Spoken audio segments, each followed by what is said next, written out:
bi de bu justice dellu see kii moom dootul talati campagne. loolu constat la boo xamante ne ñëpp a ko mën a def. ça ne veut pas pour autant dire que ni justice dañ koo exécuter loo quoi que ce soit. moom ci boppam moom moo avoué. avoir fait. comme il a avoué avoir fait. mais bu justice bu normal nekkee ci réew mi moom dootul talati campagne. lii rek la premier ministre wax lii rek la moom moo avoué ne jël na. moom moo wax ne dafa foqale moom moo ko wax te du. waaw léegi nag nit ku wax loolu. bu justice bu normal bu justice bu sereine ñëwee ci réew mi moom dina tal leneen lu dul campagne. c'est vrai wala c'est pas vrai. ki ku ko waxal boppam. l'aveu étant la mère des preuves. waaw donc kon loolu kooku la lañ ko mënal.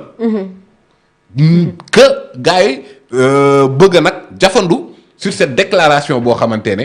c'est une déduction logique des déclarations de Farba Ngom. Cette déclaration du premier ministre à Agnam. est une déduction logique des déclarations de Farba Ngom qui avait dit précédemment que man jël naa waaye boo jëlee kay justice bu defee liggéeyam yow waratoo taal campagne donc kon déclaration boobu. procédure bii nii comme yàlla ak yaali parce que procédure bi moom expliqué naa la ko fii. que ni CENTIF premier ministre mënu koo activer. bien sûr. moom mooy doxalal boppam. suivre ay règles de procédure. ba tey jii nii Farba nekk fi mu nekk léegi nag s'il pense que malgré sa déclaration il est innocent il n'a qu'à le prouver au niveau du tribunal parce que nag le juge qui àtte. il ne va fonder sa décision que sur la base de preuves débattues devant lui. kese waaw. PV enquête liéewu ko. du tout. rapport CENTIF liéewu ko. ordonnance de renvoi du juge d'instruction liéewu ko. lui il ne fonde sa décision que sur la base de preuves débattues devant lui. Si Farba pense que il est innocent il n'a qu'à apporter les preuves débattues devant le juge la juridiction de jugement bu ko fa defee génne des preuves qu'il est innocent il sera acquitté. non relaxé parce que acquitté mooy crime léegi nag fii ba boobu ba léegi bu dee am na benn règle de procédure boo xamante ne violé nañ ko ci loolu day gën a neexati ci kaw Farba Ngom xam nga lu tax parce que balaa ngaa dugg dans le fond ce sera très difficile pour Farba de prouver dans le fond qu'il est innocent parce que c'est lui qui a dit moom moo wax ne il est jël na kay donc moom donc bu règle de procédure amee bu baaxul jarul ngay dugg ci fond bi ci forme bi lañ koy liggéey forme bi vice de forme ngay teg mu libéré wu. la ñu daloon ca Karim Wade ak état du Sénégal. non Karim dugg nañ ci fond bi ba daan ko. waaw Idrissa Seck. Idrissa Seck ci forme kese parce que boo defee vice de forme. mais bu boobaa kenn du dugg sax ci fond dossier bi ñu bàyyi la. donc kon kay bu dee monsieur Ngom Farba. ci liñ koy teg nii. dafa am benn règle de procédure bu ñu violé. da koy gën a arrangé parce que bu demee devant la juridiction de jugement avant ñuy xool le fond. procès avant ngay xool le fond. ci la ñuy exécuter la forme moo tax la forme en droit dañ koy soulever in limilitis c'est-à-dire avant l'exécution du fond. ci la ñuy xool les règles de procédure bu dee vice de forme am na vice de procédure am na. procès bi fa lay tàbbee géej. jeex na kon kay respecter les règles de procédure boo bëggee am justice boo bëggee delloo si l'argent du contribuable. da ngay respecter les règles de procédure parce que boo ko respecté wul tu perds. loolu moom moo tax yéexaay bi aussi ñu mun ko comprendre sous cet angle là. bañ a def daal ay erreurs. parce que yàqamti. boo yàqulee def erreur de procédure. nit ki doo ko duñ fa sax nekk di dugg dans le fond naan CENTIF nee na lii xaalis ba ma ko jëlee fii dugal ko ci compte bële loolu yëpp fond la. mais supposons à ce que ñu jàppoon Farba Ngom sans l'assistance de ses avocats dès l'interpellation. mais dañ koy libérer. loolu moom mooy forme bi loolu la.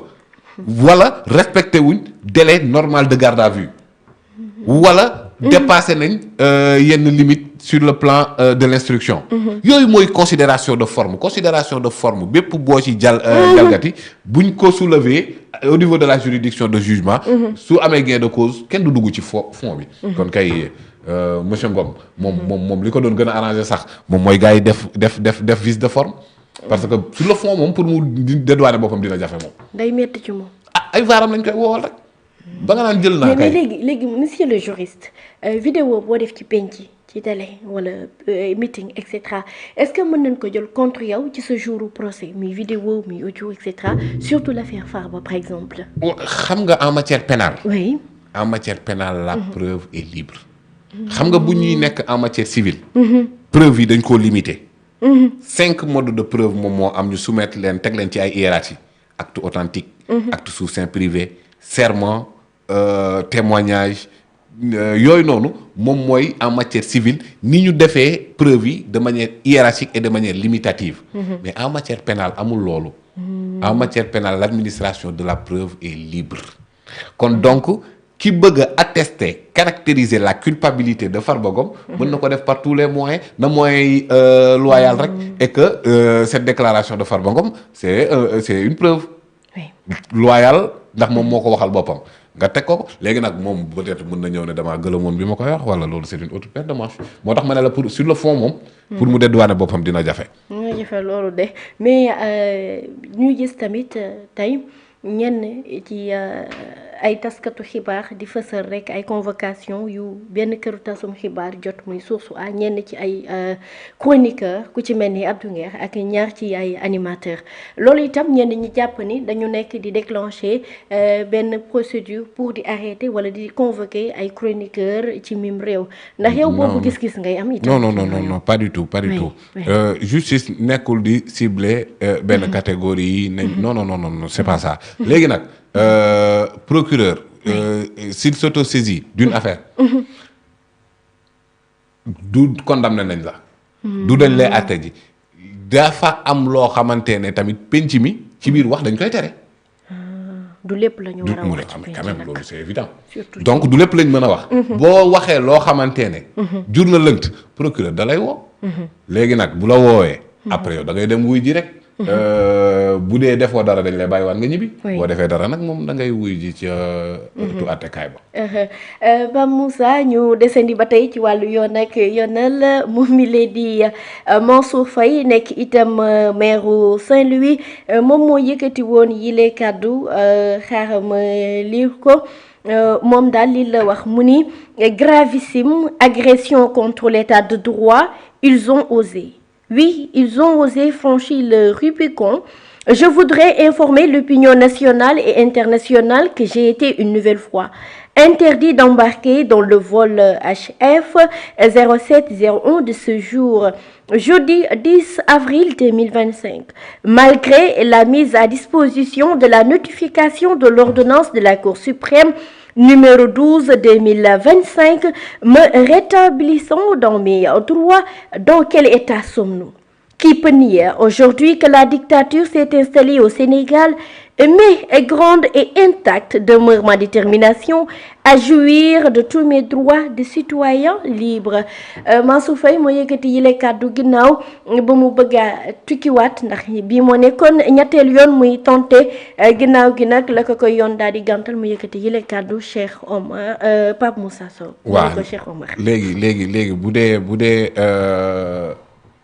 daf ne. oui. interdiction bi nga xamante ne teg na ci kawam. oui. dictature la. oui. Mansour Faye est interdit de sortie du territoire. Il l'assimile à de la dictature. oui. Je le prends au mot. oui. Le citoyen sénégalais Ousmane Sonko. qui a été interdit de sortir de sa maison. situation boobu Mansour Faye nu ngi koy décrire kon. mi ngi woon ci réew mi wala nekkul ci réew mi Mansour Faye. mi ngi foo nekkoon ministre. bi ñuy interdire Omar Sarr Abdoulaye Baldé les dignitaires du régime Wade ñu leen di interdire de sortie du territoire est-ce que Mansour Faye mi ngi fi woon wala nekku fi woon. mi ngi fi woon donc c'est la même chose. ak bi ñu ko def. léegi bu gën a doy waar que moom bi mu def. oui. muy Ousmane Sonko ñu tëj ko ci biir këram ne ko doo fa génn Mansour Faye fan la nekkoon monsieur Mansour Faye. Comment vous qualifiez le régime de votre beau-frère qui a empêché à un citoyen sénégalais de sortir de sa maison? Bu dee rek interdiction de sortie du territoire, c'est de la dictature. Interdiction de sortie du domicile, qu'est-ce que ça signifie? Weesu na dictature quoi.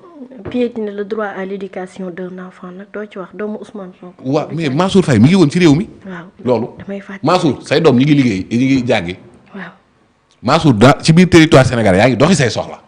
toog nañ fi doomi réew mi mënut a génn këram ŋaangoo monsieur Faye Mansour waxul keneen nag keneen waxul waaye léegi tey jii nii moom. interdiction de sortie du territoire mu ne après l'injonction de la Cour suprême. oui.